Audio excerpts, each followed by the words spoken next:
Before we dive into chapter 10, titled The Visit, let's reflect back on chapter 9, which was Looming Large and Smelly. So, Bryce's mom came up with a solution over breakfast to kind of make up for the egg incident. What was Bryce's mom's solution? Go ahead and type in the chat.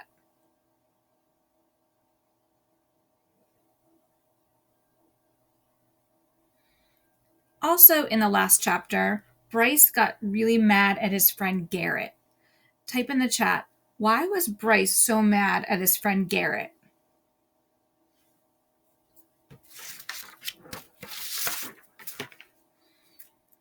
The chapter you'll be listening to today is chapter 10, The Visit, pages 129 to 144. Sunday mornings are peaceful in our house.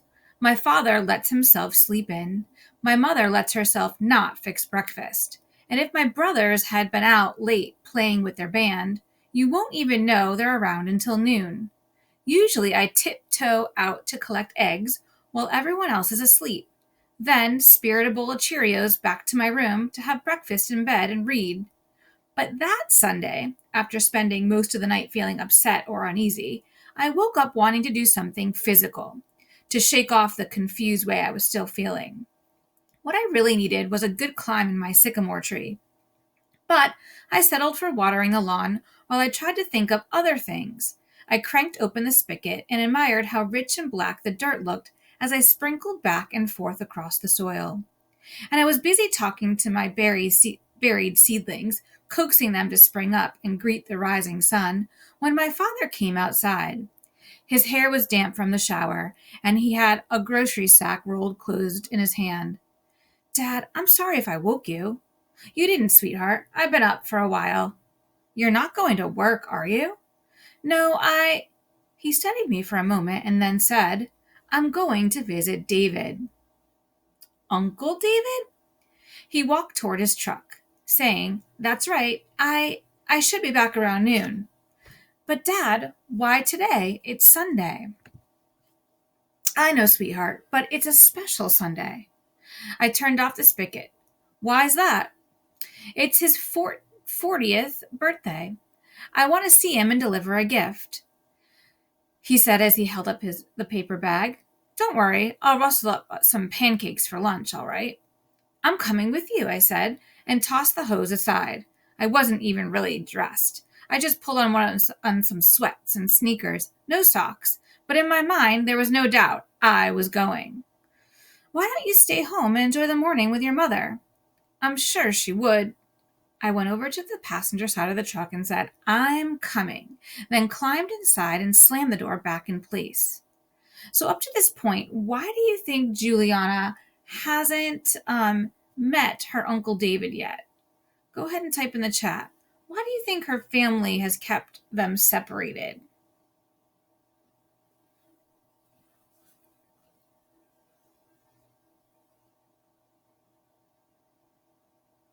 But, he said through the driver's door, I'm coming, Dad. He studied me a moment and then said, Okay, and put the bag on the bench seat. Let me leave a note for your mother. While he was inside, I strapped on the lap belt and told myself that this was good. This was something I should have done years ago. Uncle David was part of the family, part of my father, part of me. It was about time I got to know him. I studied the paper sack sitting next to me. What was my father bringing his brother for his 40th birthday? I picked it up. It wasn't a painting. It was just too light for that. Plus, it made a strange, muted rattling noise when I shook it up. I was just unrolling the top to peek inside when my father came back through the front door. I dropped the sack and straightened up, and when he slid behind the wheel, I said, It's okay with you, isn't it? He just looked at me, his hand on the key in the ignition. I'm not ruining your day with him or anything, am I? He cranked the motor and said, No, sweetheart, I'm glad you're coming. We didn't say much to each other on the drive over to Green Haven. He seemed to want to look at the scenery, and I had a lot of questions, but none I wanted to ask. It was nice, though, riding with my father. It was like the silence connected us in a way that explanations never could. When we arrived at Greenhaven, my father parked the truck, but we didn't get out right away.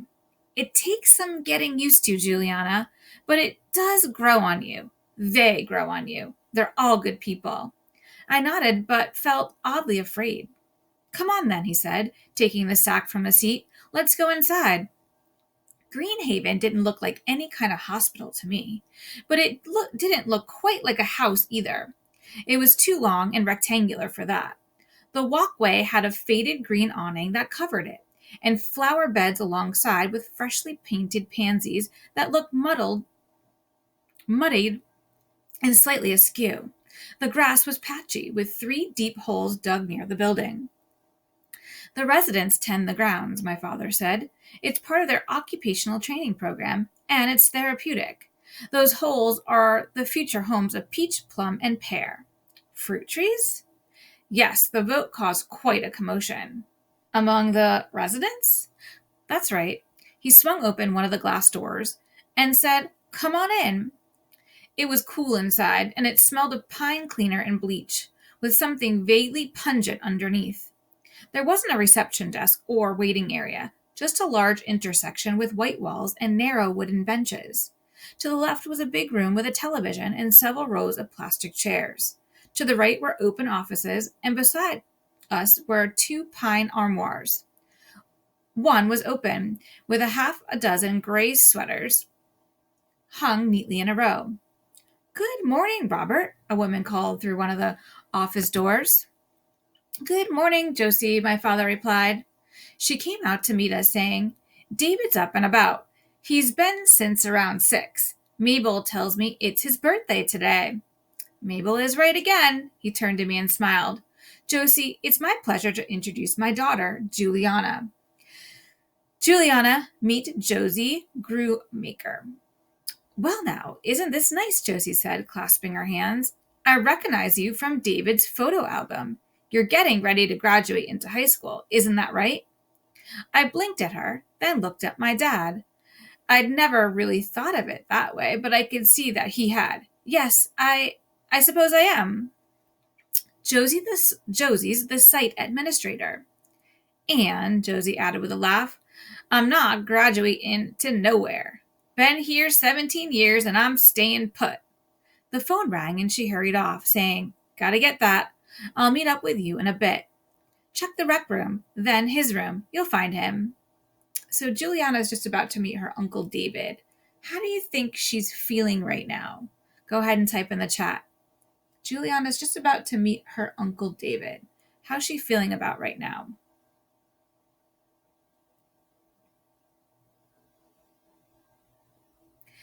My dad led me around a corner, and as we proceeded down a hallway, the underlying pungent part of the smell got stronger, like the place had had years of mystery pissers, but no one quite neutralizing what had been tagged. Down the hall was a small person hunched in a wheelchair. At first, I thought it was a child, but as we approached, I could see it was a woman. She had almost no hair, and she gave my dad a toothless smile. She grabbed his hand and spoke. My heart bottomed out. The sounds she made were choked and lost on her tongue. Nothing she said was intelligible, yet she looked at my father with such intensity, like, of course, he'd understood what she was saying. To my complete surprise, he said, You're absolutely right, Mabel. It is today, which is why I'm here. He held up the grocery sack and whispered, I've brought him a little gift. Well, she said, How do you know? She gurgled at him until he patted her hand and said, I'm much too predictable, I'm afraid, but he enjoys them, and he noticed her gaze shift in my direction. Hoo-ha, she said. This is my daughter, Juliana. Juliana, I'd like you to meet the extraordinary Miss Mabel. She can remember everyone's birthday, and she has a real passion for strawberry milkshakes. I managed to smile and whispered, Nice to meet you. But all I got in return was a suspicious scowl. Well, we're off to David's, my father said, then shook the bag. Don't spill the beans if he happens by. I followed him to a bedroom doorway, where he stopped and called, David, it's Robert. a man appeared at the door. A man I would never have picked out as my father's brother. He was stocky, with thick brown glasses, and his face looked puffy and pale. But he threw his arms around my father's chest and cried, "Wabad! Yahoo!" "Yes, I am, little brother." I followed them into the room and saw that the walls were covered in a collage of puzzles. They'd been glued directly to the wall and even up on the ceiling. It was cozy and comfortable and interesting. I felt as though I'd enter a quilted cave. My father held his brother at arm's length and said, "And look who I've brought along." For a split second, David looked almost frightened. But then my father said, "It's my daughter, Juliana." David's face broke into a smile. "Juliana!" he cried, and then practically tackled me with a hug. I thought I was going to suffocate. My face was buried, and he squeezed the air out of me, rocked from side to side. Then, with a giggle, he let go and flopped into his chair. "It's my birthday!" "I know, Uncle David. Happy birthday!" He giggled again. "Thank you. We brought you a present," my dad said as he opened the paper sack. Before he had it out, before I saw the actual size, I remembered the sound it had made when I'd shaken it in the truck. Of course, I thought, a puzzle. Uncle David guessed it too. A puzzle? Not just a puzzle, my dad said as he pulled it out of the sack. A puzzle and a pinwheel. Dad had wrapped the puzzle box up in a pretty blue paper and had taped the red and yellow pinwheel on as a bow. Uncle David snatched the pinwheel right off and blew, first gently, then fiercely, in great spitty bursts. "Orange!" he cried between blows. "Orange!" Very gentle, Dad took it from him and smiled. "Red and yellow do make orange, don't they?" David tried to grab it back, but my father said, "We'll take it outside later. The wind will blow it for you." And he pressed the puzzle back in his hand. So how is the meeting going so far? How did David take in Juliana and her father? So how is the meeting going so far? I should say, how is the visit going so far? Go ahead and type in the chat.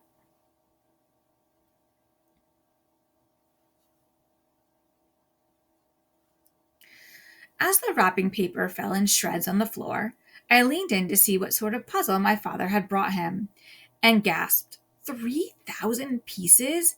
And the image was simply white clouds and blue sky. No shading, no trees, nothing but clouds and the sky. My father pointed to a spot in the center of the ceiling. I thought it would fit just right over there. Uncle David looked up and nodded, and then lunged for his pinwheel and said, "Outside?" "Sure, let's go for a walk. Feel like going down to McElliot's for a birthday ice cream?" Uncle David's head bobbed up and down. "Yay!"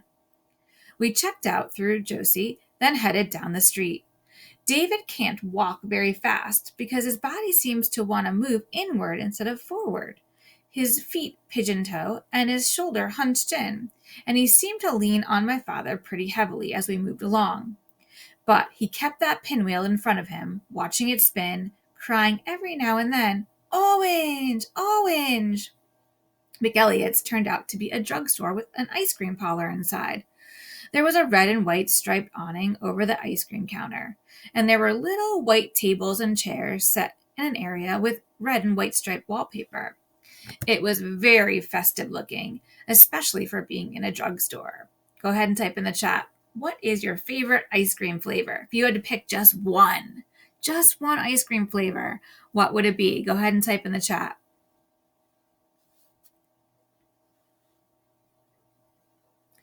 Dad got us all cones, and once we were sitting down, Dad and David did talk to each other some, but mostly David wanted to eat his chocolate fudge swirl.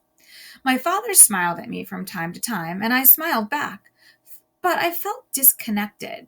How many times had the two of them come here for ice cream? How many birthdays had my father celebrated with his brother like this? How long had he known Mabel and Josie and the rest of the people at Green Haven? How could it be that in all these years I've never spent any time with my uncle? It was like my father had a secret life away from me, a, a complete family away from me. I didn't like it. I didn't understand it. And I was getting myself pretty worked up about it when David's cone crushed in his grip, causing his ice cream to flop under the table. Before my dad could stop him, David picked up the ice cream and tried to cram it back onto the cone. But the cone shattered and the ice cream fell over again. Only this time it landed on the floor. My dad said, "Leave it, David. I'll get you a new one." But David didn't listen. His chair shot back and he dove after it. "No, David, let me get you a new one." My dad pulled him by the arm, but David wouldn't budge. He grabbed the ice cream and crammed it back onto what was left of his cone. And when the bottom part of his cone crumbled completely away, he started screaming. It was awful. He was like a 200-pound infant throwing a tantrum on the floor. He was yelling words I couldn't understand, and after a minute of trying to calm him down, my father said, "Juliana, can you go get him another cone?" The man behind the counter scooped as fast as he could, but in that short time, David knocked over a table and two chairs with his flailing and managed to smear chocolate everywhere. The checkers and customers at the register seemed frozen with terror, like David was some sort of monster out to destroy the world. I gave the new cone to my father, who handed it to David, right there on the floor. And while David sat there eating it, my father and I worked around him, putting everything back in order and wiping up the mess. On the walk back to Greenhaven, David acted like nothing had happened. He spurted into his pinwheel and cried, "Orange!" from time to time. And when my dad held open the front door, I could tell David was tired. Down in his room, David placed the pinwheel on his bed and picked up the puzzle box. "Why don't you take a rest before you get started on it?" my dad said. David shook his head. "Now, okay then, let me help you set it up." My father pulled a card table from beneath the bed, and then swung the legs out and snapped them into place. And after he had it shoved up against the wall near the bed, he moved a chair close to it and said, "There you are, all set up." David had opened the box and was already sifting through the pieces. "As a goo one, but I'm glad you like it. You think you might have done it. You think you might have it done by Wednesday? I can come back and glue it on the ceiling for you then if you'd like." David nodded, but he was already intent on the puzzle, carefully laying pieces on the table. My father put his hand on his shoulder and said, "I'll see you Wednesday then, okay?" He nodded. "Will you say goodbye to Juliana?" "Bye," he said, and he didn't look up from the box of pieces. "See you later, Uncle David." I tried to sound cheerful, but I didn't feel that way. When we got back into the truck, my dad clicked on his seatbelt and said, "So," I just looked at him and tried to smile. "Are you as exhausted as I am?" he said. I nodded. Everything was fine, except for the ice cream. Dad chuckled. "Except for the ice cream." Then he turned serious. "The trouble is, you never know what the ice cream is going to be. Sometimes it's a fly in the room. Sometimes it's the feel of his socks. It's hard to predict everything. Usually getting ice cream is safe." He shook his head and closed his eyes, thinking things I couldn't imagine. Finally, he turned the ignition and said, "David lived with your mother and me for a while, before you kids were born. We thought it would be better for him to live with us than to be in a home. But we were wrong. But overall, everything went okay today." He ground the gear shift into reverse. "David has many, many special needs, but both emotional and physical. Your mom and I couldn't handle them all. Fortunately, he's happy here. They have programs to teach him how to care for himself, how to dress and bathe and brush his teeth, how to act around others and communicate. They go on outings, and he has a job doing mailing for our doctor's office." "He does?" "He goes there every morning during the week to fold mailings and to fill envelopes. Greenhaven's been so good for him. He gets incredible amount of individualized attention. He has his own room, his own friends, and his own life." After a minute, I said, "But he's part of the family, Dad, and it just doesn't seem right that he's never been over for a visit, not even on Christmas or Thanksgiving. He doesn't want to, sweetheart. One year, your mother and I insisted he spend Thanksgiving with us, and it was the biggest disaster you can imagine. He broke a window out of the car. He was so upset. But why haven't we been visiting him? I know you have, but the rest of us, why not? Well, it's draining. Your mother finds it incredibly depressing, and I understand that. We both agreed that it was no place to take small children. He accelerated into the highway, silent behind the wheel. Finally, he said, "The years just seem to slip away, Juliana. One day you have a baby in your arms, and the next you realize she's very nearly a woman." He smiled at me sadly. "I love David, but he is a burden, and I guess I wanted to protect you from that. But I realize now that all of this has affected you and the family." So, what do you think about the dad and mom's decision? Should they have taken Juliana to visit Uncle David before? What's your opinion on this situation? Go ahead and type in the chat. Do you think the Bakers should have brought Juliana and her brothers to see Uncle David at Greenhaven before this? What's your opinion? Go ahead and type in the chat.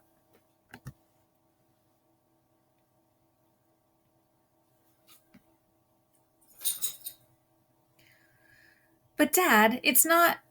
Juliana, what I've been trying to tell you is I'm sorry. There was so much I wanted to give you, all of you. I guess I didn't see until recently how little I've actually provided. That's not true. Well, I think you know my heart's been in the right place.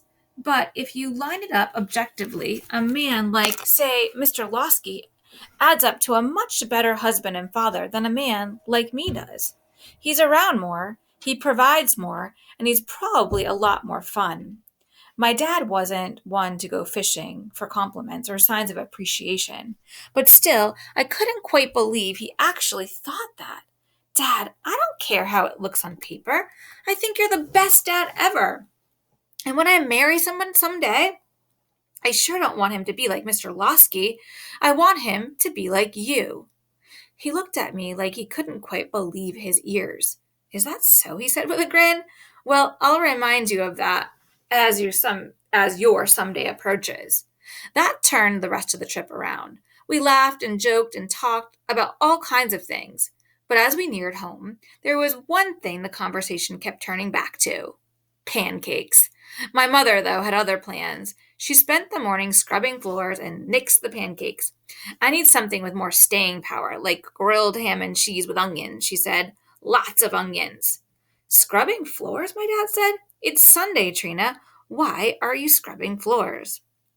"Nervous energy," she looked at me. "How'd it go?" "Okay, I'm glad I went." She glanced at my dad and then at me.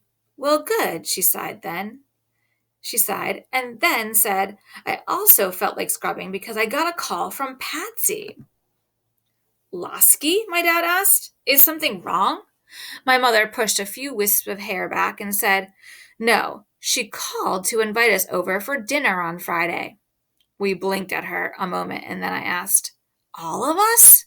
"Yes." I could see what my dad was thinking. "Why? All these years of living across the street and we've never been invited over. Why now?" My mom could see it too. She sighed and said, "Robert, I don't exactly know why, but she was insistent. She was practically in tears, saying how sorry she was that she'd never been invited us before, and she'd really like to get to know us better." "What did you tell her?" I couldn't very well say no. She was being so nice, and Chet has really done a lot.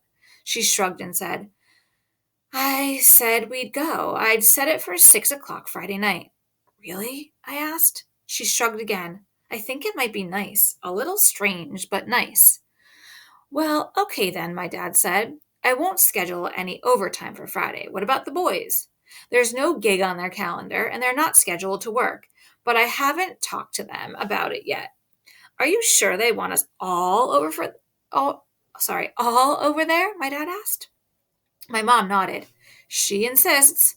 I could tell the whole idea of dinner at the Loskys was making my dad pretty uncomfortable, but we could both see that something about this invitation meant a lot to my mother. "All right then," he said, and got to work slicing cheese and onions. For the rest of the afternoon, I sort of lazed around reading and daydreaming. And at school the next day, I couldn't seem to concentrate. My thoughts kept turning back to David. I wonder what my grandparents had been like, and what they'd gone through, having a son like him. I daydreamed a lot about the sycamore tree, too, which at first I thought was because I was feeling melancholy. That's a great word, melancholy. Go ahead and type in the chat. What does melancholy mean? Or you can type in a synonym of melancholy. What does melancholy mean? So I'm going to hold the button down, click on it, press define. The definition is going to pop up. A feeling of pensive sadness, typically with no obvious cause. And the synonyms are sad, sorrowful, desolate, glooming, pensive. Oops. But then I remembered how my mother had called the sycamore a testimony of endurance. It had survived being damaged as a sapling. It had grown. Other people thought it was ugly, but I never had. Maybe it was all how you looked at it. Maybe there were things I saw as ugly that other people thought were beautiful. Like Shelley Stahl's, a perfect example. To me, there was absolutely nothing to recommend her, but the rest of the world seemed to think she was the cat's meow. Meow. Anyway, I sort of drifted through the week like that until Thursday. Thursday, our social studies class went to the library to do research for our famous historical figure report. I'd chosen Susan B. Anthony and her fight for the right to vote. And I was in the middle of tracking down some books when Darla Tressler flagged me from the end of the stack. Darla was in a few of my classes, but we weren't really friends. So I looked behind me to see who else she might be flagging. Come here, she mouthed, frantically waving me over. So I hurried over. She pointed through the column of books and whispered, Listen. It was Garrett's voice, and then Bryce's, and they were talking about me, about my chickens and salmonella poisoning, and how Bryce had been throwing away my eggs, and about me fixing up the yard. Bryce was sounding like he really felt bad, but then suddenly my blood ran cold. He was talking about David. And then Garrett laughed and said, A special needs person? Well, that explains a lot, doesn't it? You know, about Julie. For a second, there was silence, and at that moment, I was sure they must be able to hear my heart pounding in my chest. But then Bryce laughed and said, Oh, right. I positively crumbled onto the floor, and in a flash the voices were gone. Darla checked around the corner, then sat beside me and said, Oh, Jules, I'm so sorry. I thought he was about to confess that he's had a crush on you, or he's been crushing on you. What? Darla? Bryce does not have a crush on me. Where have you been? Haven't you noticed the way he's been looking at you? The boy is lost in Loveland. Oh, obviously. You just heard him, Darla. Yeah, but yesterday. Yesterday I caught him staring at you, and he said there was a bee in your hair. A bee, girl. Is that the lamest cover-up you've ever heard, or what? Darla, the way things have been going, I wouldn't be surprised if there was a bee in my hair. Oh, you think you're that sweet, huh? Just attract bees like honey? Well, honey, the only bee you're attracting around here is Bryce. Cute, yeah, but after what I just heard, I'd stomp and grind, girl. Stomp and grind. She got up to go, but turned and said, Don't worry, I won't jabber. I just shook my head and forgot about Darla. How wrong could a person be? It what it It was what Bryce and Garrett had said that I couldn't forget. How could they be so cruel and so stupid? Is that what my father had gone through growing up? The more I thought about it, the angrier I got. What right did Bryce have to make fun of my uncle? How dare he? I felt fire burn in my cheeks and a cold, hard knot tighten in my heart. And in a flash, I knew I was through with Bryce Losky. He could keep his brilliant blue eyes, he could keep his two-faced smile, and my kiss. That's right, he can keep that too. I was never, ever going to talk to him again. I stormed back to the section of books on Susan B. Anthony, found two that would work, and then went back at my table. But as I was collecting my things to check out the library, I remembered the next day we were going to the Loskys' house for dinner. I zipped up my backpack and threw it on my shoulder. Surely, after what happened, I'd had the right to vote against going, didn't I? So, what do you think is going to happen if you can make a prediction in the chat? What might happen in the next chapter? By the way, the next chapter is titled The Serious Willies. But make a prediction. What might happen in the next chapter? Do you think she'll be going over there for dinner or will she protest?